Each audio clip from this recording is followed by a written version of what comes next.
Hey y'all, from Spindle Mountain Mercantile. I am Heather. Welcome to my YouTube channel. This video is one project of several we did in a video for Independence Day 2025. I have re-edited it and added better audio. I hope you enjoy it. This one, I need this taken out. I can't do that. This one, that's okay. Look at all the rusty on this one. Isn't that awesome? I'm going to seal that patina so it won't change, and for that I will be using Rustoleum 2x Ultra Cover in clear gloss. First I'm going to dust it off with this old mop, then I'll clean it with a damp rag. Next I will let it dry before I spray it.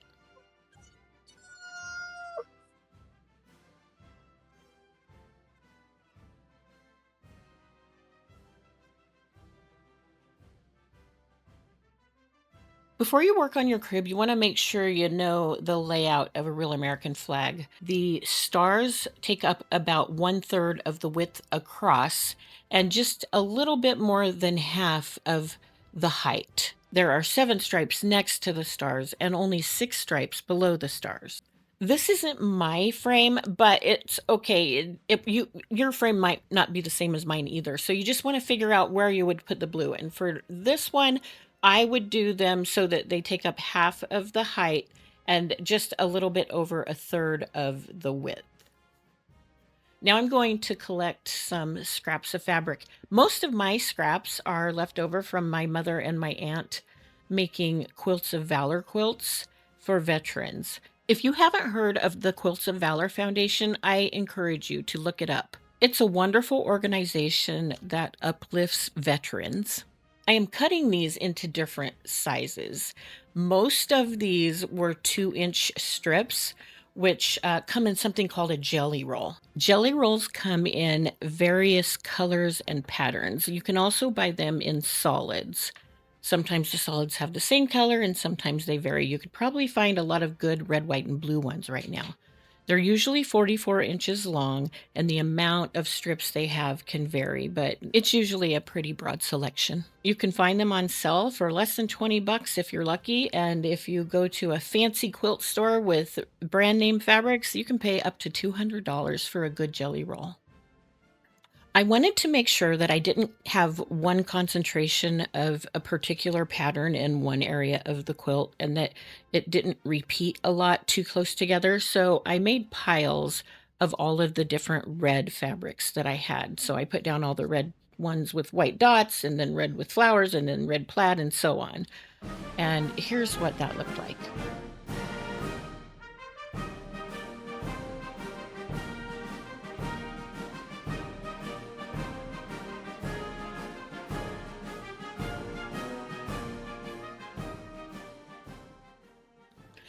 And now you could probably just throw those all into a bag and find a way to make it so there's not a bunch of one of them in one place. And if you can do that, more power to you. This just worked for me.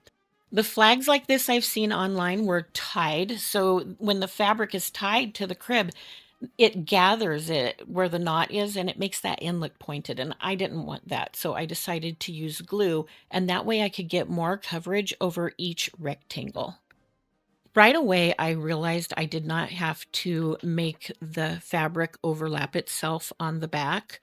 So I started cutting it and using the glue just right around the wire where the fabric wrapped around. I thought of it later, I should have not done that. I should have left it overlapping because if somebody wants to hang it like on their porch, over the railing, or if they want to hang it in a window, it's going to be see-through. And I think it would be better to have 2 pieces of fabric that would make more light or make less light. It wouldn't be so see-through, y'all, and you wouldn't see where that little piece of fabric was cut. So next time I will wrap it all the way around. Another thing I will do different next time is I won't cut the pieces. I mean, I'll make them as wide as I want them. I'll take some 2-inch strips and I'll make some 1-inch strips and maybe some 1/2-inch strips, all different sizes, because as you can see in that second rectangle I did, I put 3 pieces of fabric. That's because it's going to make it look even more not so concentrated of one kind of fabric. I want it to look like kind of like a quilt with a lot of little pieces of fabric.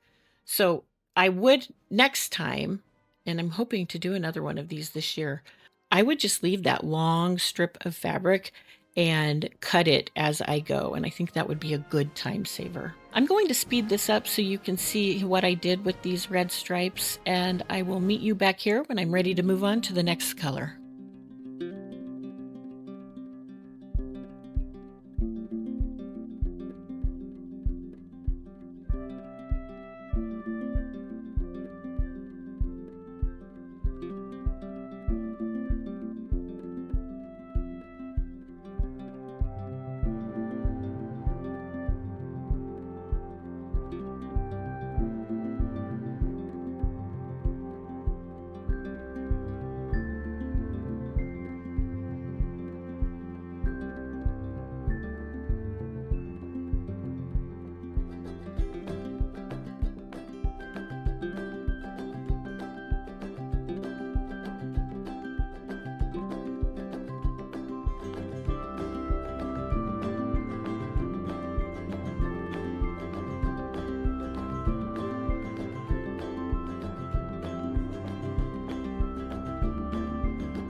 So as you can see, my neat little piles were pretty much destroyed. So can you do this without making neat little piles? Like, totally. Yeah. For the blue section, I needed longer strips of fabric. My mama had sewn some pieces together. Some of them were short, like just a few inches, and others were, maybe 2 feet long. And I decided to use those and put the place where they transitioned on the top so that it would have different pieces of fabric all over the blue and not just one long strip on each row of one fabric or one pattern. And now I said earlier I want this flag to look like a quilt. I want it to look like a crazy quilt. And a crazy quilt is made with leftover pieces of fabric. And that's the look I'm trying to achieve with this. I do think it would be fun to find blue fabrics that have stars and not add stars to the blue, like these big stars that are gold right here. I think that would be fun. For this first row I wove it up and down, like over and under the wires as it transitioned from each rectangle. And I added another piece next to it because this is one of the thin ones, because that way I can get more looks and more different patterns. But when I put this one in, I thought I would do the opposite and go above as opposed to under. You'll see. It didn't look right. So I took that out and rewove it so that it matched the fabric that's in that row.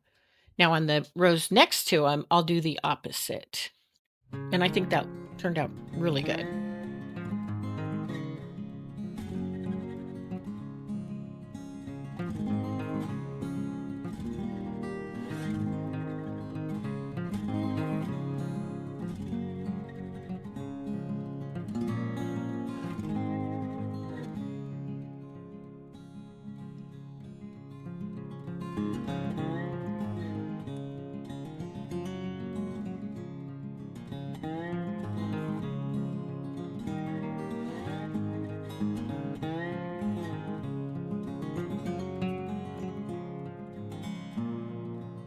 I thought this burlap ribbon would make excellent white stripes, but it was just not right with the vibrant colors I chose for the reds and blues. I'm going to do another one with burlap ribbon, but I'll choose more muted blues and reds for that. So for now, I'm using white, and I did it just like I did the blue. I wrapped one end around, and this is a very long strip that goes all the way across the whole frame on the bottom stripes. I couldn't go up and down with the white like I did with the red, so that's why I'm going all the way across with one piece. You could put different pieces together, but I thought the white looked good with one solid piece opposed to the red with all the little different pieces.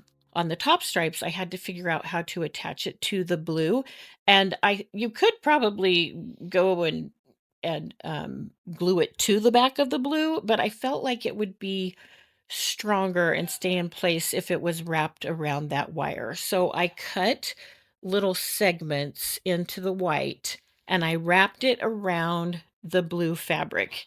And I tried to make it, I kind of pulled it out with my fingers to make it spread out so that you wouldn't see any gaps of air in there.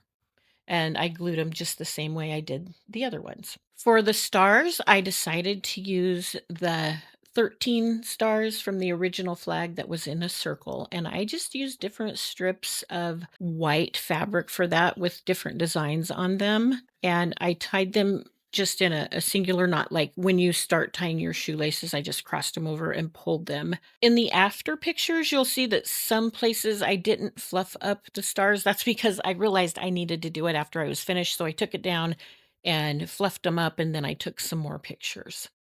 I think this would be great with a chain or maybe a thick rope attached to either side so it could be hung on the wall easily. But I figured whoever I sold it to could just put some screws or hooks on the wall and then put the frame on that or even the wires. And it did sell pretty quick. I believe I asked $76 for it, appropriately so. And I'm going to make a couple of more this year. And I do believe we will be keeping one.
I hope you enjoyed this revamped video. I'm hoping to go through some of my old videos and do the same thing with other projects. The American flag has always meant a lot to me, especially since I'm part of a military family. But even when I was a little girl, I knew that that symbol represented all of us. And I think we need to see more of them now. Our country needs some healing celebration, and what better time to have that than with our 250th birthday? Mama and I are working on even more patriotic projects, and we hope to get some of those out to you this next week. Until then, we hope you have a wonderful week, and as always, we hope you are blessed. Bye.